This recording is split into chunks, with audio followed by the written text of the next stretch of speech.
आपके साथ प्रीति और आप देख रहे हैं स्टार टीवी बिहार। और आज एग्जिट पोल पर हम विशेष कार्यक्रम आपके लिए लेकर आए हैं, जिसमें गया और चंपारण को लेकर ये जानने की कोशिश करेंगे कि आखिर किस ओर हवा बह रही है। एनडीए को मिल रहा है पूर्ण बहुमत या फिर तैयार हो रहा है तेजस्वी का ताज। और इस पर विशेष चर्चा के लिए हमारे साथ मौजूद है हमारी सहयोगी वंदना। वंदना, क्या लगता है कि गया और चंपारण में कहां पर एनडीए मजबूत है और कहां पर तेजस्वी यादव आगे नजर आ रहे हैं, उनके कैंडिडेट्स खासकर? जी प्रीति, देखिए दोनों ही जगह जो है क्षेत्र में है, दोनों ने तैयारी भयंकर की थी, लेकिन जो अब धीरे धीरे एग्जिट पोल सामने आ रहा है, जो हमारे रिपोर्टर्स ने वहां से जानकारी दी है, उससे ये समझ में आता है कि पलड़ा अभी फिलहाल किसी का भारी नहीं है, दोनों आगे पीछे चल रहे हैं। और जैसे कि हमने बार बार कहा है कि जो जानकारी एग्जिट पोल के थ्रू हम दे रहे हैं, ये अभी तक जो आज बम्पर वोटिंग हुई है, बहुत जगह अब वोटिंग को जो है बहिष्कार भी किया गया है। अपने नेता से, अपने विधायक से जनता परेशान थे, और ऐसे में आपको बता दें कि अब जो रुझान सामने आए हैं, हमने गया में भी अपने रिपोर्टर से बात की, चंपारण के रिपोर्टर से भी कांटेक्ट की, और उसके बाद जो रुझान आए हैं वो ये बता रहे हैं कि एनडीए हो या महागठबंधन हो, रुझानों में तो यही समझ में आ रहा है कि दोनों आगे पीछे है। एक सीट की चर्चा हम करेंगे कि गया का क्या हाल है, गया से कौन जीत रहा है, चंपारण का क्या हाल है, और वैसे में उससे जो हमारी जनता, जो दर्शक है, वो समझ जाएंगे कि क्या माहौल है दोनों सीटों का। यानी कि वंदना, आप कहना चाहती है कि दोनों के बीच कांटे की टक्कर है। जी, तो आप सुन सकते हैं वंदना को। आपको बता दें कि इस वक्त हम बात कर रहे हैं गया और चंपारण की सीटों को लेकर के, और इन सभी विधानसभा में एक एक सीट को लेकर आज हम चर्चा करेंगे और आपको बताएंगे कि किस सीट पर कौन आगे चल रहा है। तो वंदना, शुरुआत कहां से करेंगे? जी, पहले हम गया से बात कर लेते हैं। तो गया के रिपोर्टर को जब हमने फोन किया, वहां जानने की कोशिश की कि क्या माहौल है, तो वहां भी जो रुझान बता रहा है, सबसे ज्यादा वोटिंग हुई है इस दूसरे फेज में। कहा जा रहा था कि पहले फेज के मुकाबले दूसरे फेज में क्या होगा, वोटिंग प्रतिशत जो है बढ़ेगी, कम होगी, लेकिन जो अभी आंकड़ा निकल कर सामने आया है चौंकाने वाला है। और अब गया के सीटों पर बात कर लेते हैं कि बढ़त किसकी कहां से है। तो ऐसे में शुरुआत गुरुआ से करते हैं। तो गया के गुरुआ में भाजपा आगे बढ़ते हुए नजर आ रही है, और यहाँ पर दिख रहा है कि एनडीए ने जो तैयारी की थी उसका असर हुआ है। शेरघाटी से राजद यानी कि तेजस्वी का जादू शेरघाटी में चल गया है। इमामगंज की बात करें तो यहाँ भी लालटेन जो है वो जल रहा है। अभी रुझानों में जो रिपोर्टर्स बता रहे हैं, हम ये नहीं कह रहे हैं कि यहाँ लालटेन ही जल जाएगा, लेकिन अभी की जो तस्वीर है, इमामगंज की जो तस्वीर है, वो ये है कि यहाँ पर लालटेन जलता हुआ दिखाई दे रहा है। बाराचट्टी की बात करें तो यहाँ भी राजद ही है। बोध गया में भी राजद का जलवा है, और वैसे में गया में भाजपा है। टेकारी में हम को लेकर अभी है कि हम बढ़त में है, आगे चल रही है।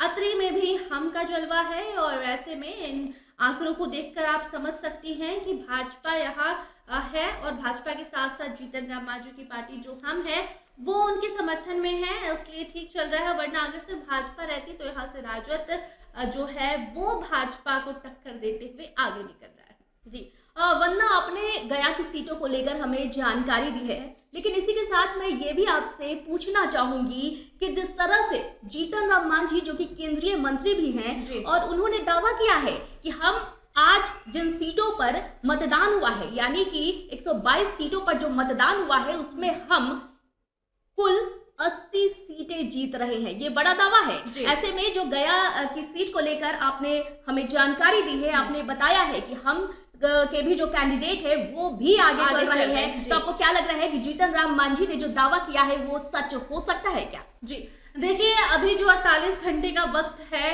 14 तारीख को परिणाम आना है, वोटिंग समाप्त हो चुकी है, तो ये जो 48 घंटे हैं इसमें लोग दावा ही पेश कर सकते हैं। एक तरफ आप जीतन राम मांझी का दावा बता रही हैं, दूसरी तरफ पप्पू यादव दावा करके बैठे हैं कि जो 12 मंत्री हैं भाजपा के वो हार रहे हैं, दोनों डिप्टी सीएम हार रहे हैं। तो जो दावा है, जो भविष्यवाणी है, अभी इन 48 घंटे में खूब होगी। बाकी जीतन राम मांझी ने भी मेहनत की थी, उनके लिए चिराग ने भी कहा था हम प्रचार करेंगे, अलग अलग तस्वीरें भी सामने आई थी। और बावजूद इसके देखने को मिल रहा है कि टेकारी और अतरी में हम ने अपना ताकत दिखा दिया है, शक्ति प्रदर्शन किया है और अभी तक की जो जानकारी है, जो एग्जिट पोल में आया है सामने, वो अत्रि और टेकारी से हम की जो प्रत्याशी हैं वो आगे चल रहे हैं। जी वंदना, अगर हम चंपारण की सीटों पर बात कर ले तो आप बताइए कि चंपारण में पूर्वी चंपारण हो या पश्चिमी चंपारण, सभी सीटों पर कौन आगे चल रहा है? जी, जब चंपारण की बात हम करते हैं तो कहा जाता है कि चंपारण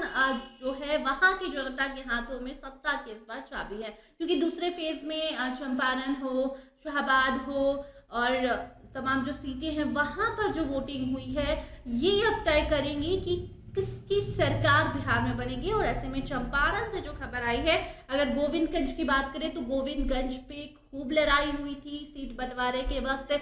ये सीट राजू तिवारी के लिए चिराग मांग रहे थे और आखिरकार ये सीट राजू तिवारी को मिली। और ऐसे में गोविंदगंज में गप्पू राय हैं और सामने राजू तिवारी हैं और कांटे की टक्कर गोविंदगंज सीट को लेकर चंपारण से खबर निकलकर हमारे रिपोर्टर ने बताया है। जो शाम तक का रुझान है, जो लोगों से बात करने पर पता चल रहा है, वहाँ की जनता का मिजाज जो है वो जानने के बाद रिपोर्टर ने जानकारी दी है कि गोविंदगंज में राजू तिवारी वर्सेस गप्पू राय की जो लड़ाई है वो यहाँ तक आ पहुंची है कि लोग डिसाइड नहीं कर पा रहे हैं कि वहां से कौन जीत रहा है। तो कुल मिलाकर जो गोविंदगंज की कहानी है वो यही है कि राजू तिवारी और गप्पू राय आमने सामने हैं, एकदम कांटे की लड़ाई है, कोई भी आगे जा सकता है। बाकी यहाँ पर चिराग ने भी काफी मेहनत की थी, तो देखना होगा कि यहाँ से कौन बाजी मारता है। जी, अब बात करते हैं केसरिया की, तो केसरिया से तीर जो है वो अब आगे है। जदयू का जलवा केसरिया में बरकरार है। कल्याणपुर की बात कर ले तो यहाँ भी राजद और भाजपा के बीच काफी मुकाबले का टक्कर माना जा रहा है, क्योंकि दोनों ने मेहनत की थी और देखने को भी मिल रहा है कि लोग डिसाइड नहीं कर पा रहे हैं कि कौन आगे है कौन पीछे है। मोतिहारी में तय है राजद यानी कि लालटेन मोतिहारी में जल रहा है। चिरैया में भाजपा का जलवा है। ढाका में राजद को लेकर खबर आई है कि राजद आगे है। और रक्सौल की बात करें तो रक्सौल में भी अभी कांटे की लड़ाई देखने को मिल रही है। हालांकि कहा जा रहा है कि कांग्रेस जो है, जो हमारे रिपोर्टर्स ने अभी तक जानकारी दी है कि रक्सौल में कांग्रेस बरहत बनाते हुए दिखाई दे रही है। ऐसे में कांग्रेस वहां से जीत सकती है, कांग्रेस के उम्मीदवार। और अगर बात करें नरकटिया की तो नरकटिया में तीर चल गया है, यानी कि नीतीश कुमार का जादू नरकटिया में चला है। जी वंदना, आपने बताया कि तीर का जादू कहाँ कहाँ चला है, लालटेन कहाँ पर जला है, कांग्रेस की भी बात आपने कही, लेकिन एक और पार्टी है जनसुराज। जनसुराज के कैंडिडेट्स कहीं भी आगे चलते हुए नहीं दिखाई दे रहे हैं। तो क्या एग्जिट पोल में कहीं पर भी खास करके गया और चंपारण की बात की जाए तो यहाँ पर उनके कैंडिडेट्स आगे नहीं है, यानी कि पीके को कहीं से भी जीत होती हुई उनकी नजर नहीं आ रही है? जी, ऐसा नहीं कह सकते कि पीके ने जो 238 विधानसभा सीटों पर चुनाव लड़ा है, अपनी पार्टी को लड़ाया है, काफी मेहनत की है, तो जीरो पर आउट हो जाएंगे, ऐसा भी हम नहीं कह सकते। लेकिन जैसा कि आपको पता है कि अभी जनसुराज जो है नई पार्टी है, उसको मतलब पहले हम आकलन में नहीं कह सकते कि जीत ही जाएगी पार्टी, इसीलिए। लेकिन हाँ, ये तय है कि जीरो पर आउट नहीं होंगे। और बाकी जनसुराज को लेकर अगर चंपारण या गया में बात करें तो वोट जरूर ट्रांसफर हुआ है, क्योंकि जनसुराज ने भी जब सीट का बंटवारा किया था, अपने उम्मीदवारों की घोषणा की थी, काफी पहले से जनसुराज की तैयारी थी। जनसुराज ने तो कहा भी था कि सबसे पहले हम सीट का बंटवारा करेंगे, हालांकि ऐसा हो नहीं पाया। जो प्रशांत किशोर के लोग हैं उन्होंने मना कर दिया पीके को, और ऐसे में काफी सोच समझ के कैंडिडेट दिया गया है ताकि वोट ट्रांसफर हो सके, समीकरणों को देखते हुए कि कहाँ कौन से कैंडिडेट परफेक्ट बैठेंगे। और ऐसे में पढ़े लिखे भी उनके उम्मीदवार हैं, तो जो वोट ट्रांसफर है वो जरूर होगा। और पहला चुनाव है, इसलिए अभी तक जो है जनसुराज को लेकर कुछ क्लियर नहीं कहा जा सकता है। लेकिन हाँ, जनसुराज ने सबके वोट में से वोट ट्रांसफर जरूर किया है, कह सकते हैं कि वोट में सेंधमारी जरूर की है। जी वंदना, यानी कि आप कहना चाहते हैं कि गया और चंपारण में कांटे की टक्कर है इंडिया गठबंधन और एनडीए के बीच में। तो वंदना, इन तमाम सीटों पर हमारे दर्शकों को जानकारी देने के लिए आपका धन्यवाद। तो आप देख रहे थे एग्जिट पोल को लेकर ये खास कार्यक्रम, और आज के इस कार्यक्रम में फिलहाल इतना ही। मुझे दीजिए इजाजत, लेकिन देखते रहे स्टार टीवी बिहार। धन्यवाद।